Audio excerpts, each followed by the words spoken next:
Hey everybody, and welcome to another deep dive. This time we're going deep into ancient mysteries, lost civilizations, advanced technology, that kind of stuff, and maybe even aliens. Ooh, aliens always fun. Yeah, right. Always gets people excited. So for this deep dive, we're going to be looking at this interview with Billy Carson that we found. Oh, yeah, I saw that one. It's pretty wild. Yeah, it's some of it is pretty out there, but I think even if it's not all true, it's just fun to kind of think about, Yeah, and I think like you said, even if it's not all true, there might be like a nugget of truth in there somewhere. Right, exactly. Or it might just make us think about things in a different way. Totally. So where do we want to start with this? I mean, there's so much to cover. Well, he talks a lot about the Sumerians, so maybe we could start there. Yeah. Okay. Ancient Sumeria, cradle of civilization, all that. Exactly. And the Sumerian tablets are really fascinating. Yeah. I mean, 5,000 years old or something like that. At least, yeah. And they had all this like really accurate astronomical knowledge. Yeah. It's crazy. Like they knew the number of planets in our solar system, their relative sizes, stuff that we didn't figure out until like way later. Right. And some people say it's just mythology, but how would they know all that stuff? It's like they had a time machine or something. Exactly. It makes you wonder. And then there's the whole way they wrote things, too. Oh, yeah. Cuneiform. Yeah, cuneiform. It's like so intricate with all those little wedge shapes. It's like they were writing computer code or something. Yeah, it's crazy how complex it is. Definitely makes you appreciate how advanced they were, even back then.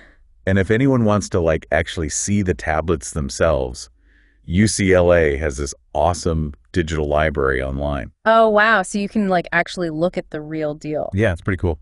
That's awesome. I'll have to check that out. So, okay, Sumerians, super advanced astronomical knowledge check. But then there's this whole other thing that Carson talks about. The Anunnaki. The Anunnaki. Yeah, these super advanced beings that came to Earth to mine gold.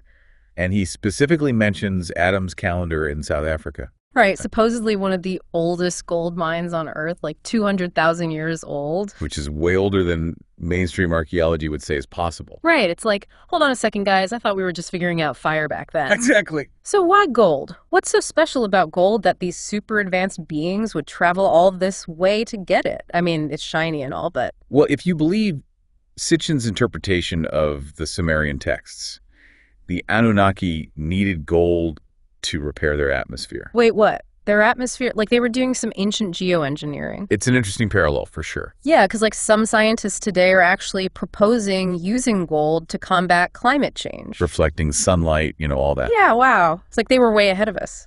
Right. Okay, but then it gets even weirder. Hold on to your hats, folks, because this is where the Anunnaki story takes a turn for the really out there. Oh, yeah, this is the wackiest version, as Carson calls it. Yeah, so basically he's saying that the Anunnaki genetically engineered humans from primates to be their gold miners. And that they manipulated the worship gene to make humans more subservient. Okay, a worship gene. That's a new one for me. Is there any actual science to back that up? Well, there is some evidence that humans are predisposed to spirituality and religious beliefs. Okay, so maybe there's a gene that makes us more likely to believe in something bigger than ourselves. Could be.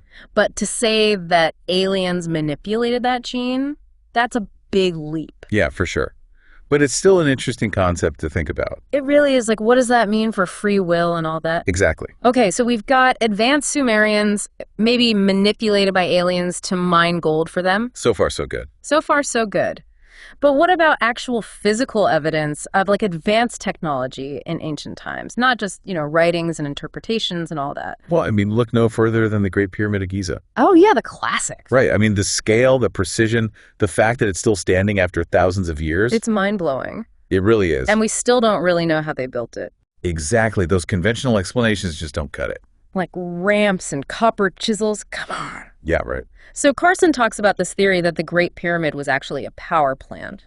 Yeah, he even mentions Christopher Dunn's work about water and granite and resonant chambers. A power plant. Okay, now that is a wild theory, but I kind of like it. It's definitely intriguing. Imagine harnessing energy in ways that we can't even fathom today. Right, and some people even think it was a multifunctional stone computer. Wait, hold up, a computer, made of stone. Yeah, they point to the scale ratio 1 to 43,200, which corresponds to the Earth's equatorial circumference. Okay, that's a little too much math for me right now, but it sounds impressive. It is. But here's the thing, if they were so advanced, why aren't other structures from the same period equally impressive? Good question. It makes you wonder if they had access to some knowledge or technology that was lost over time. Or maybe they got help from, The Anunnaki? maybe. So we've got potentially advanced beings mining gold, a possible ancient power plant computer, and hints of knowledge that seem way ahead of its time. There's a lot to take in. It is. So here's the big question. If these ancient civilizations were so advanced, what happened to them? Where did they go? That's where we get into the realm of global catastrophes and lost civilizations. Ooh, sounds dramatic. Hit me with it. Well, Carson talks about the Younger Dryas impact theory. Okay, so like a comet or asteroid hitting the Earth causing massive destruction. Exactly, around 12,800 years ago. Wow, that would definitely explain some missing civilizations. And there's actually quite a bit of evidence to support it. Really? Like what? Well, they found layers of charred earth and melted glass at different sites around the world. Indicating a sudden intense heat event. Right, and then there are those mass animal graveyards like the one in Alaska. With thousands of mammoths and other animals that just seem to die instantly. Yeah, it's crazy. It's like something out of a movie. And speaking of movies, didn't some ancient cultures talk about something similar? Like in the Epic of Atrahasis. Yeah, the evil wind. Which sounds kind of like what you might expect from a massive impact event. Right, and it's not just that. There are similar accounts in other ancient texts too, like the Mahabharata and the Bhagavad Gita. It's almost like these cultures were all trying to describe this shared traumatic experience. A global catastrophe that changed everything. And maybe wiped out some advanced civilizations in the process. Yeah, it makes you wonder. It really does. Okay, so we've covered a lot of ground in this first part of the deep dive. We have. Advanced Sumerians' enigmatic Anunnaki, a potential ancient power plant computer, a global catastrophe that may have reshaped the world. My brain is officially fried. Mine too. But we're just getting started. Oh boy, buckle up everybody. Things are about to get even wilder in part 2. Can't wait. So last time we were talking about this global catastrophe wiping out civilizations, but then it makes you wonder, like, what if humanity could, kind of like rise from the ashes and like regain these lost abilities and maybe even surpass those ancient civilizations? Yeah, like maybe we've been knocked down before, but this time we could like level up. Exactly. So Carson mentions this Sumerian text, the myth of Adapa, I think it's called. Mm-hmm. And he says that the Anunnaki supposedly encoded the secrets of the universe in human DNA. Yeah, it's like this idea that we have all this hidden knowledge locked away inside of us just waiting to be unlocked.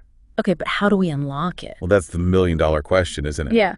But there have been some pretty interesting scientific breakthroughs lately that make it seem a little less crazy. Like what?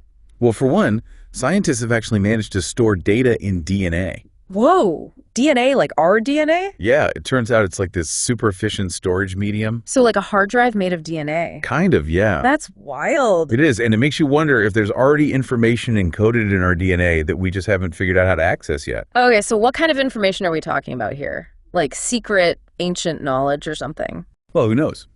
But some people believe it could be anything from advanced technology to spiritual insights to maybe even the secrets of consciousness itself. Okay, now that's getting a little too woo-woo for me. Yeah, it's definitely out there, but it's still fun to think about. I guess so. But are there any actual examples of us tapping into this hidden potential? Like anything real? Well, there's this field of research called cymatics. Cymatics. Yeah, it's basically the study of how sound waves can shape and influence matter. So like sound as a tool. Exactly. And they've been able to do some pretty amazing things with it, like levitating small objects and creating these complex geometric patterns just using sound frequencies. Whoa, sound levitation. That sounds like something straight out of Star Wars. I know, right? But if we can do that now, imagine what we could do in the future. Exactly. It's mind-blowing. So maybe ancient civilizations were using sound to like build structures or something. It's possible. Okay, so let's say we do figure out how to unlock these hidden abilities and become even more advanced than those ancient civilizations. Yeah, then what? Could we create those breakaway civilizations that Carson talks about? You know, like escaping the limitations of Earth and spreading out into the galaxy. It's definitely a possibility. But here's what worries me. Even if we become this super advanced spacefaring species, can we escape our own destructive tendencies. Yeah, I mean, look at human history. It's full of war and conflict and exploitation. Right. It's like every time we take a step forward technologically, we find new ways to use it for destruction. Like those AI-powered fighter jets that can outmaneuver human pilots.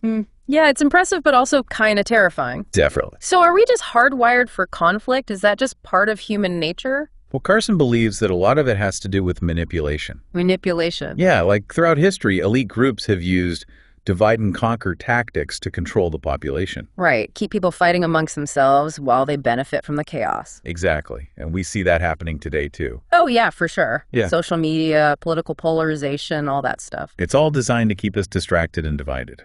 So what can we do about it? How do we break free from this cycle? Well, Carson emphasizes unity, cooperation, critical thinking.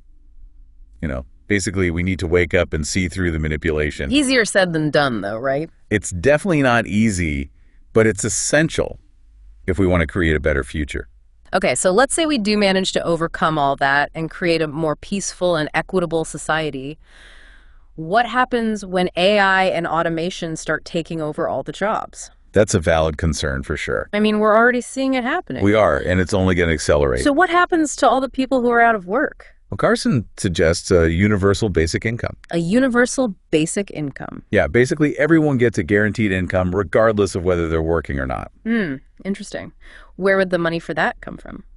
He proposes taxing the profits of those automated industries. So, like, if robots are taking our jobs, they should at least help pay the bills. Exactly. I like it, but I'm sure there are plenty of people who would disagree. Oh, absolutely. Yeah. It's a controversial idea, but it's a conversation we need to have. Definitely. Yeah. Because if we're heading towards a future where robots are doing most of the work, we need to figure out a new economic model. Totally.